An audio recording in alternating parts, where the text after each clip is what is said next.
Okay, everyone, welcome to Sticky Teams, How to Recruit and Retain Digital Teams That Stick. I'm Kishshana Palmer, and I'm going to be hanging out with y'all today, talking about what you need to do to get in there and make sure your teams are sticky. So thank you so much for joining me and spending time with me. So we're going to jump right into it because we're taking a bite-sized portion during our time together today with Fundraising Online. So just a little bit about me. My name is Kishshana Palmer, and I am a trainer, I'm a strategist, and a focus coach.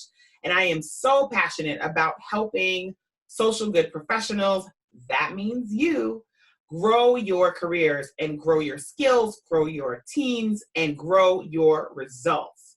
And I have been so fortunate to help thousands of both clients and students increase their management skills, move up in their careers, grow their businesses, and keep their sanity while doing it. So I am so excited to be able to be here with you today for this little while.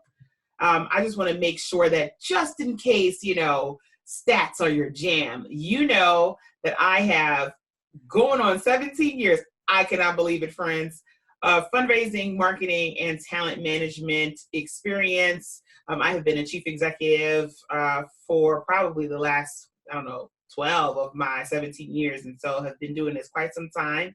I am a travel buff, and so I hope to meet some of you real soon in your part of the world. I am obsessed with live music, so if there's a band or something going on, I want to be there. And I'm a blogger at The Secret Lives of Leaders, where I talk about management and leadership and the stuff we just don't want to talk about every day in the social sector. So a quick bit of housekeeping before we jump right into it. Just want to make sure everybody is focused. So please make sure we have our phones on silent, that you have your pen and paper out if that's how you take notes, or you have up the little notes section on your laptop if that's how you take notes, or in your phone, so that you can jump on in. And if you love to be on your phone and you love to be on social, you say, Kishshana, I just can't resist. That's okay. Make sure you connect with me on social, and you can find me at Fundiva, FUNDDIVA, across all social platforms. I am so happy to connect with you, and those who already follow me know that I do respond when you reach out. And our hashtags for our time together are, of course, hashtag FRO. And I'm going to throw two more in the mix for you. If I say something that really kind of strikes you and kind of hits a chord, make sure you say hashtag fix it, Kish. Okay, so I want to make sure that we do that together. All right, so why are we here? What are we going to cover today? Well, we're going to be talking about talent management and how to do talent management right so that you can recruit, retain, and develop great digital employees, remote employees included, okay? So in this digital era, how do we focus on the employees who might not be with us every single day in the office? Then we're going to focus on how to approach retention with a clear view of the challenges and opportunities of digital teams. And lastly, we're going to talk about a couple of rules of the road for growing your sticky digital teams. Since we're just going to be spending a short time together, I want you to imagine that we're going to be in sort of like a kiddie pool, if you will. We're not going to be waist deep. We're not going to go all the way to the end where you have to paddle out. We're going to step into it. We're going to get some concepts under our belt, and that will get us started on the road to understanding how to work with and build amazing sticky digital teams. So let's talk about people. Y'all, I am a people person, and hilariously, I'm also an introvert. And so it kind of shows up in two ways. One, I love being with people, and then I love to run away and hide by myself so I can get my energy back. I know, it's a little crazy. You're like, Kishshana, you are not an introvert, but friends, I am. Some might even say I'm an ambivert, but I love people. And I discovered probably maybe about my second year as a manager, which incidentally was right after I finished my graduate studies, that people were my jam. I loved trying to understand what made people tick, what made my team members tick, how I could motivate them to grow. And a couple of years into my career, I also wanted to work remotely. I wanted to work remotely because at that time I was about to start my family and I wanted to be able to be home with my now teenager, this is many years ago, and I wanted to still be able to add real value to my team. But working from home at that time, it was completely unheard of, particularly for my organization. So I had to make a really compelling case for why it made sense for me to work from home, but also how the organization could really benefit from me as a remote team member rather than hiring somebody new who had to learn the ropes. And so it occurred to me that talent management and managing people, and this occurred to me because I was dealing with a manager at that time who really wanted me to succeed, but just hadn't had enough experience with having team members who weren't in the office every day to really get what I needed. And kudos to that manager because she was able to give me some space to try it out on a trial basis, and it worked wonderfully. I was able to do my job well. I was able to stay connected to my team, and it took some doing, but ever since then, I always want to work with organizations that see real value in having team members that can be in the office, but also be outside of the office, because I learned that I was more productive. So anyway, so it came back to this whole concept for me about managing talent. Luckily, my manager at that time was able to really retain me as a high performer on her team, which benefited the organization to the tune of millions of philanthropic dollars raised, because she had an instinct about what it took to make sure she kept good people. And so what that came down to were 3 things in talent management that you need to know, every manager needs to be thinking about. Forget all the fancy jargon, forget all the complicated frameworks. We're busy professionals. And when you're a busy professional, you're thinking about 3 things: finding great people, hiring great people, and keeping great people. That's what it's all about. Nothing else, folks, okay? And I'm sure there are other things we could make the case for, but when it comes down to it, that's it. So let's talk about hiring great people. What does it mean to hire great people? Now, if we had more time, and if you get to see me speak later, we're going to jump into this in detail. But let's assume that you created a great job description. Even before then, you understood the needs of your organization and of the team, of the unit that you were going to be bringing a new team member on board to be able to help fill. You marketed the position well, and so you got it out there on all your networks, on all the social networks.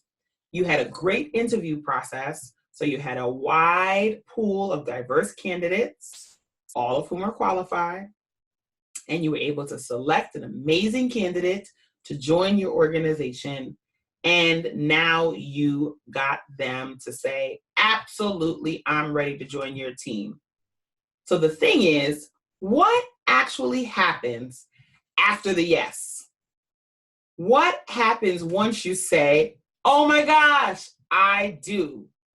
This is the part where lots of organizations sort of fall flat, particularly when it comes to having team members that are not with you in the office every single day. And so I've come up with a couple of things that I think we should really be focused on as we think about how to get our really fabulous, amazing team members to stick with us. One of them is what I call retention stickiness. So it's important to us as managers within our organizations to make sure that we are planning for retention. Yep, we have to plan to keep our great people. It's not enough to spend time on getting out there and getting great people if you don't have systems, practices, and processes in place to keep your people. So that's that retention stickiness, that good stuff. That's your culture. That's all of the systems people need. That's things down to their tech and their technology. And when you're dealing with remote team members or digital team members who are going to spend time either in other offices away from your office or in other parts of the world, you've got to make sure that you are setting them up for success. And in order to set them up for success, for that retention stickiness, you have to make sure that you've been thinking about, planning for, and have in place, or are at least putting in place, some things that are required. Now, you're saying, Kishshana, well, what's required? I'm glad you asked me, okay? So, in order for really great team members to grow, now great could mean that they come in the door great. Hello, we want to hire folks who come in the door great, right, friends? We do. So let's say we have high potential, high performers. In order for any team member to grow, you basically need 3 things. You like that, right? The number 3 is actually my favorite, y'all. And so anybody who knows me know that I teach in 3s because I love the number 3. And besides, it's easy to memorize. So 3 things I want y'all to keep in mind. In order for high potential, high performing employees or any employees truly to grow, 3 things need to be true. 1, you need to have some stretch projects. And in fact, 70% of the way team members grow are through stretch projects. Number 2, you have to have mentorship and sponsorship. And in fact, 20%, okay, that's the nugget, of an entire employee's professional development, how they grow, how they get to step into that high performing caliber of team member that we all want, is through mentorship and sponsorship. And then rounding that out, 10% is around professional development. Well, you can't offer stretch projects and you can't really offer mentorship and sponsorship. And I'm not really sold on the idea that you can offer professional development if in fact you don't have some really good systems in place for your teams, especially your digital teams. That means your hardware has to work. You have to have hardware that keeps up with different time zones, the body of work, how heavy duty it is. It has to be nimble for folks who are on the go. You have to have ways to connect. We're going to talk about that in a little bit, and ways to make folks feel like they're, let me lean in, right there with you. See how close I got? So you have to make sure you have things in place in order to do that. So that shows up in the way you grow your employees. And so some of the things that I've been thinking about around keeping your folks, remember this is after the yes, we're assuming that we said, yes, I'm in, and folks are joining. What happens? There are 4 things that you need to be thinking about when you are talking about, thinking about, and acting on keeping great people. 1 is clear and thorough onboarding. The second thing is time to see, to learn, and then to do. The third is what I call eat the cake. That's taking slices. We're going to talk about that. And then the last is check-ins for success. So let's jump right into it. So first, let's talk about thorough onboarding. When you have a new team member join you, you should have a schedule. Maybe you'll have a framework of the first 100 days. And by maybe, I mean you should. Time on the calendar to meet with different individuals throughout the organization that they're going to be interfacing with. Time for them to absorb the information so they can understand what's going on. Time for them to reflect, and time to plan forward what's going to happen with them after their first 90 to 100 days. So when you have a digital team and they're not necessarily coming into the office, you've got to set that up for them online. That could mean using online tools, Google Drive, Asana, Trello, what else do we have? Microsoft OneDrive, Dropbox, Box. I'm not getting paid by any of these folks, friends, okay? No affiliations, but I'm naming all of the different types of, or some of the different types of tools available to make sure folks are organized and that they're able to step right into the work. So when you have a thorough onboarding, that means you might have some folders that are when new team members are starting, things they need to see and read, things they need to jump into, videos they need to watch, etc. And you've organized it for them so they step into the role armed with really good information, organized for them to be able to jump right in and put in a digestible format. So having a thorough onboarding is super, super important in relation to making sure that you are keeping your people. Next, it's time to see, to learn, and to do. What I mean by that is, oftentimes we hire new team members, we're excited about them, they're excited to join our organizations, and we literally throw them into the deep end. And so what I'm suggesting is make sure in the onboarding schedule that you have carved out some time for them to see, meaning they get to observe the organization, they get to go out and see the mission in action, they get to really understand what makes the heartbeat of your organization, what makes it actually go pitter-patter. Then they get some time to learn, so to really roll up their sleeves. Maybe there's an early project, something they've got to be able to put their arms around so that they need to do. If they're in operations, it might be a problem that they need to solve. If they're in the program team, there might be a program, initiative, event, activity that's happening that's on the ground. They've got to go and be able to learn that. If they're in development or fundraising, there's a campaign to join, there's some donor activation that needs to be done, there is a mailing that's going out, there's canvassing that needs to be done. Whatever it is that they get to get in there and really roll up their sleeves and kind of push and start to put that really great onboarding package you made for them to good use. And then they get to do some stuff. And so they're taking the time that they got to observe. They're taking the time, they're learning about the program through information sharing, through shadowing, through being out with their counterparts, both in their department and outside their department, and then they get to do some things. Sounds real simple, right?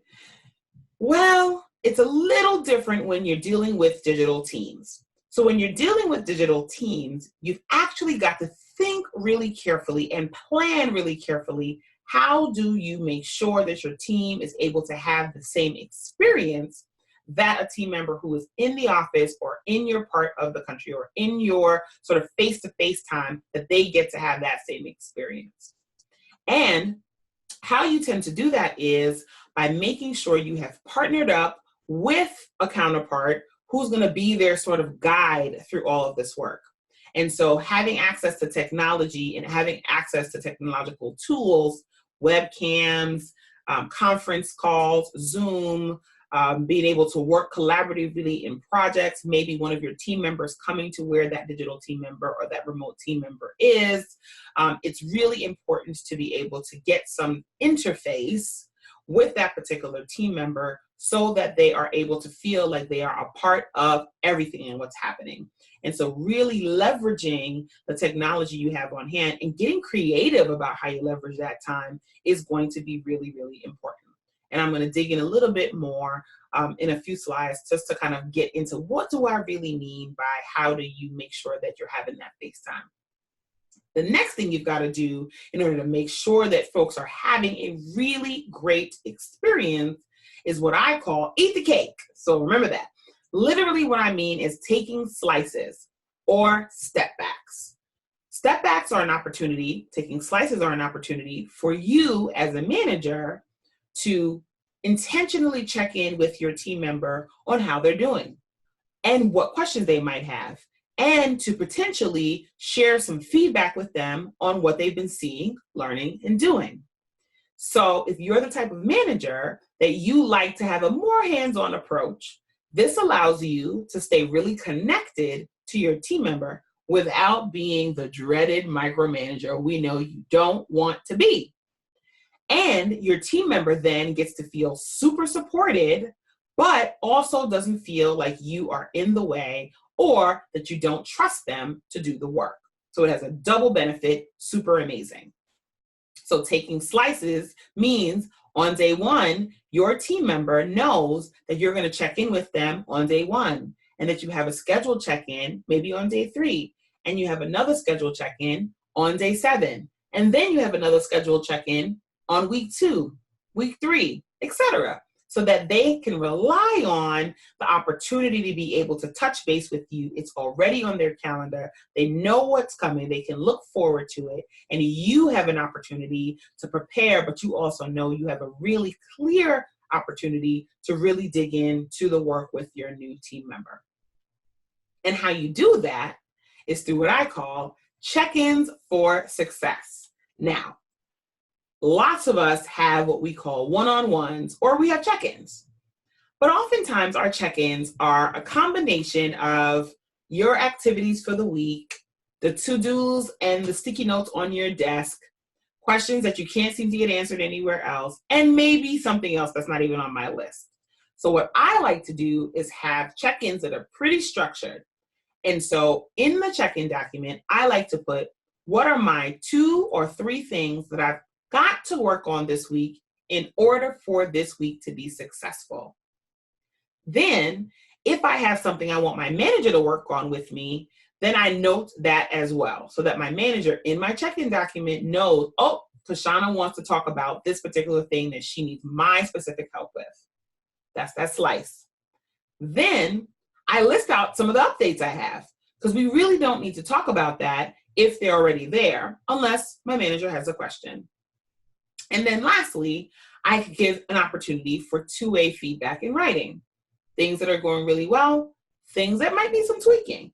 And then I get to use the time with my team member to be very intentional about how they're doing, how they're feeling, how they're adjusting, and we have the business of what they're working on, outcomes, etc., in our document that guides us, so that your check-ins don't go off the rail. Check-ins for success are my favorite, because that means that my team members always know where they stand. I have a pulse on what's going on, and it allows me as a manager to let them fly free and go and do their best and brightest work. I'm telling you, it's a time saver, and it's what? A people keeper. So let's quickly talk about how to keep great people. And so there are 4 things. Uh-oh, y'all. I've moved from 3 to 4. Don't judge me. So there are 4 things I want to keep your mind on as we think about how to make sure you're keeping great people. So you have found these folks, you have hired these folks, and now you want to keep great people, particularly your digital teams, your teams that are out there in the world, leveraging technology to be able to stay connected to you. Well, unlike being in the office, or rather, just like being in the office, your team members want to be able to receive feedback from you, not just about the areas of improvement, but also about their contributions. And that's even more important when your teams are dispersed, when you're not all in the same office, and when you are digital.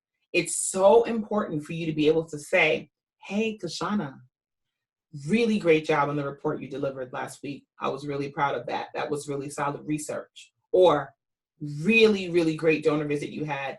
I was really glad to see that report come in. And I know that that was the first time you went out on your own since joining the organization. So I'm so proud of your ability to be able to do that well. And I'm looking forward to working with you on future donor cultivation visits in the future. Just like that. And you have to be able to ask your team for that feedback as well. So it's not enough to give it, but you also have to receive it. And as a manager, that sometimes puts us in a really vulnerable place. But in that vulnerability, in that willingness to be open, in that willingness to put yourself out there, you are doing the next thing on my list, which is building relationships. When you have any kind of team, but particularly when your teams are not there with you, you've got to go that extra mile to be able to build relationships. So that could mean when I have teams that are not in the office with me, I do things like I schedule virtual coffee. And so sometimes my check-ins are on camera, same way I am right now. And so we have a time that we pull up coffee that's not about check-ins, and we just chat about life. It could be 15 minutes.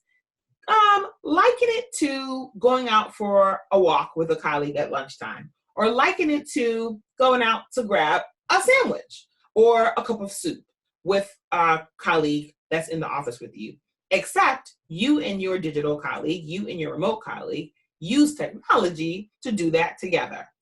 Now, if you think it's corny, try it, because I promise you, after the first time you do it, you're like, where have you been all my life? You're going to want to do it again and again and again, because it just creates that connection between you and your team member, and it helps to build relationships. Now, another thing around building relationships is to get personal, but not private. And what I mean by that is your personal life absolutely influences your professional performance. And so it's important for you as a manager to understand what's happening in the personal lives. Now, it doesn't mean be extra nosy, friends. You don't have to get into the details of your team members' at-home life, but it's good to know. Mom might be in nursing care right now. Daughter is going to be delivering a son or a daughter. Brother is going off to college. Dad is finally retiring. You're trying basket weaving, whatever it is, so that you have a sense that folks are, what keep us human. There's a tendency, particularly when we're behind the screen, to forget that we are humans with heartbeats. And so this is an intentional way to build relationships. Also, it helps you to deepen that engagement. The same way that you would go out if you're a fundraiser and you would work on activities to make sure you're fostering relationships with your donors, you've got to do the same thing with your team. And so as a manager, that could mean creating a contest that you all do digitally. That could mean a game that you all make up, or something that keeps you all invested. A TV show you all commit to watching, a book you all commit to reading, something that keeps you engaged, keeps you talking to one another, not just about work, but about life around work, because that's where that sort of deepening of engagement happens. And then lastly, fostering loyalty. It's so important to be able to figure out how to create loyalty, particularly in this age where it's so easy for employees, and particularly high-performing employees, to find happiness somewhere else. We're inundated every minute of every day, every second of every day with information, new jobs, who's left, opportunity, try this, do that, look at me, hear me, watch me. All of that is coming at each of us every day. So you better believe it's coming to your team members. So thinking about ways to foster loyalty through recognition, through new projects or initiatives, through figuring out other ways to build team, that's going to be really, really critical in order for you to create an environment that feels like we're right there together, even when we're not. Super duper important. So putting it all together, here are some of the things that I want you to keep on your mind as you sort of write down. I know you're all going to have questions. As you think about what's happening in your work life right now, you think about what's happening on your teams right now, and you're thinking to yourself, what do I do next? Here are some tips that I want you to keep on your mind, some rules of the road as you go out and think about how to retain your sticky digital teams. 1, literally get up and stretch.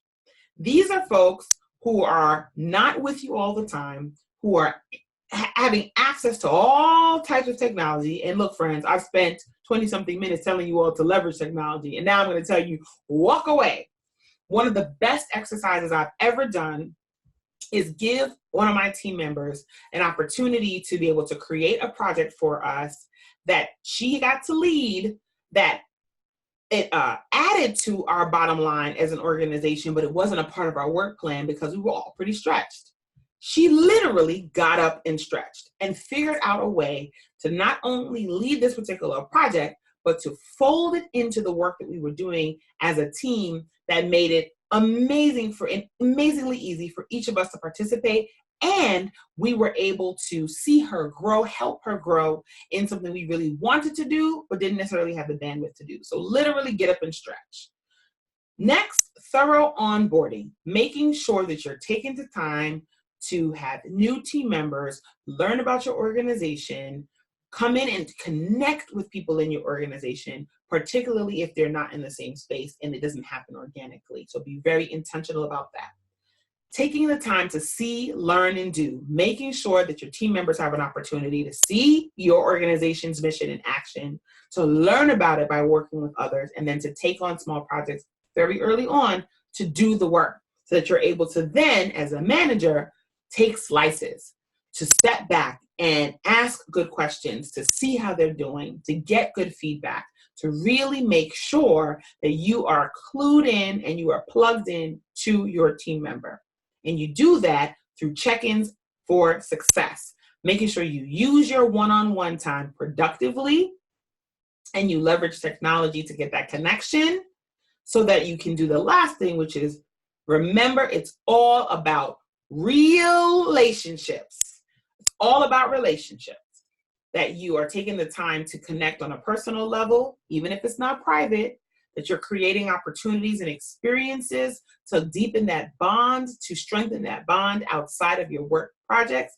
And it takes a really great manager and a really tuned in manager to know that the personal influences the professional. And so keeping a pulse on what your team is experiencing and how they're living outside of the office will help you shape a better experience for them as a manager, which only adds to that retention stickiness. People want to belong to a place that they feel gets them, that there's place for them to grow, that they're understood, that there's challenge and opportunity, and that they know they're going to be heard, and that they know there are people who really care about them, because we all really want to be connected.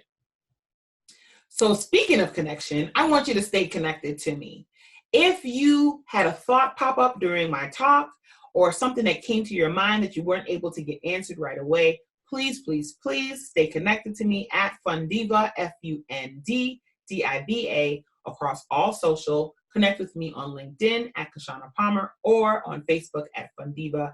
I am so excited to continue the conversation and hope that this small tidbit that I gave you today was able to get you on your way and move you along in creating sticky teams, creating digital teams that stick. I look forward to hearing all your retention stickiness stories. My name is Kishshana Palmer, and I'll be talking to you all really soon.